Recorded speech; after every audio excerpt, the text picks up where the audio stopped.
Today I'm going to tell you about the mystery of Roanoke and the misery of Jamestown. So let's get started.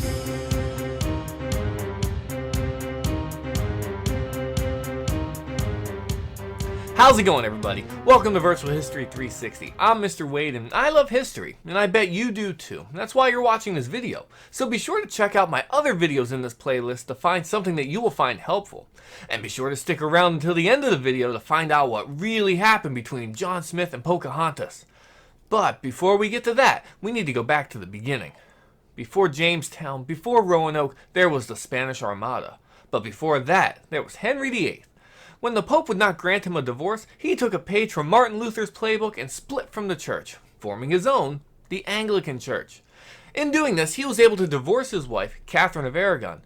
This allowed Anne Boleyn to give birth to Elizabeth, who would eventually become the Protestant queen who was almost killed by her cousin, Mary Queen of Scots, who was Catholic and a friend of Spain. When Elizabeth had Mary executed in 1587, this upset Spain, so they sent the Armada to attack England. Now, why does this matter to the story?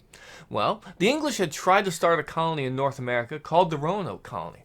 This endeavor was begun because of the success of Spain, as well as the success found by Sir Francis Drake, the official privateer of England, which just means he was a pirate.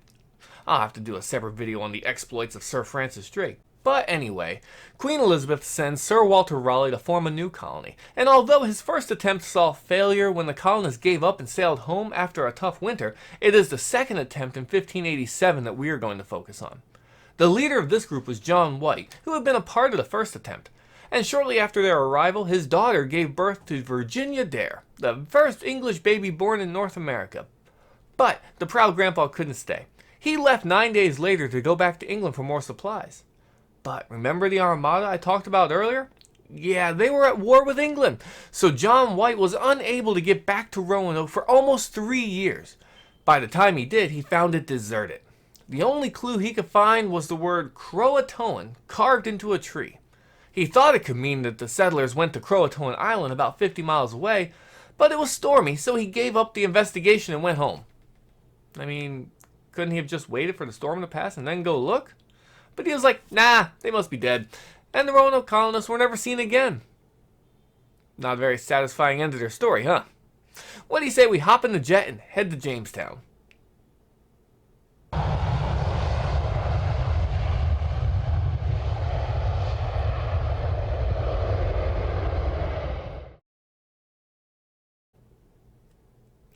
Now we are at the site of the first successful English settlement.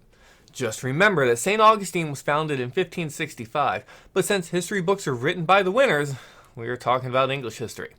If you want to hear the story of Pedro Melendez de Aviles, check out this video here. Now, back to Jamestown. Take a look behind me. Can you see lead archaeologist Bob Kelso?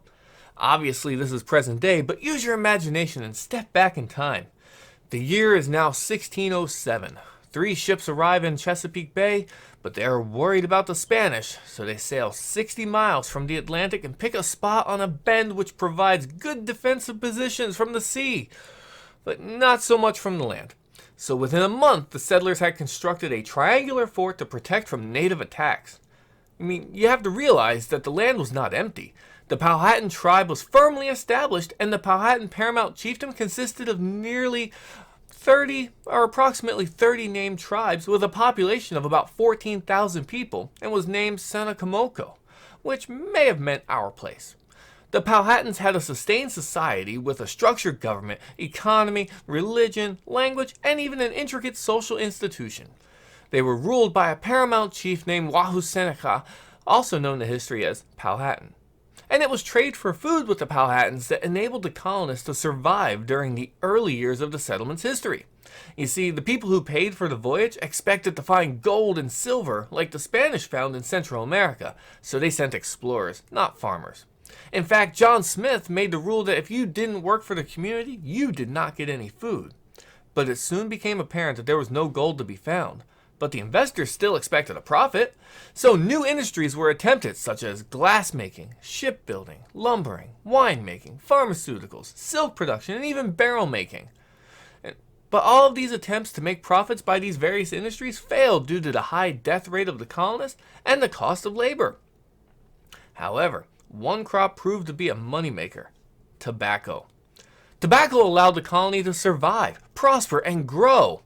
However, growing tobacco leached the soil of nutrients, requiring the settlers to seek more land.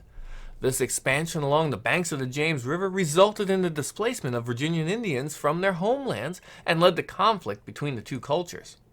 One advantage the English colonists had in these conflicts was their weaponry. Take a look at this video of me firing a smoothbore 69 caliber musket.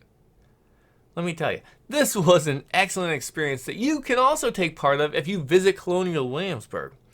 If you get there, I totally recommend it. And while you're there, you can visit Jamestown. Now, back to the story.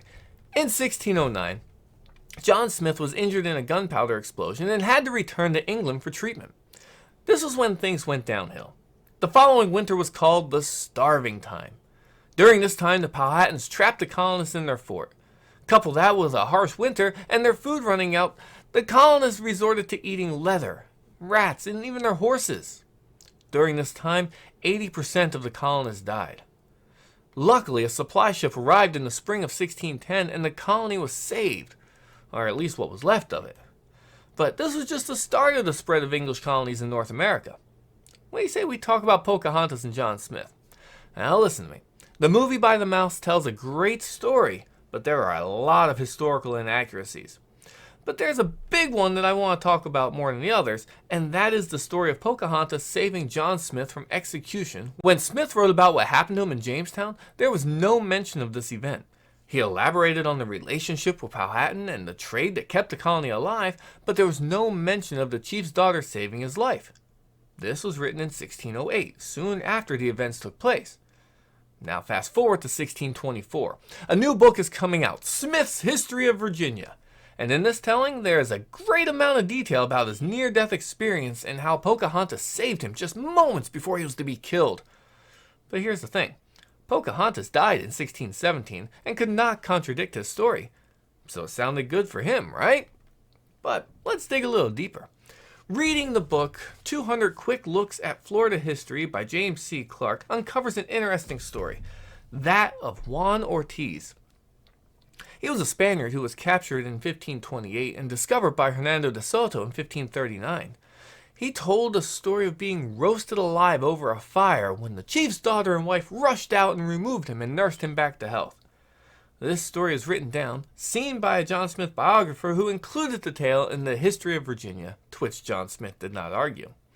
Now, because people in America read English history books over their Spanish counterparts, Smith is remembered for Pocahontas, while Juan Ortiz has been forgotten.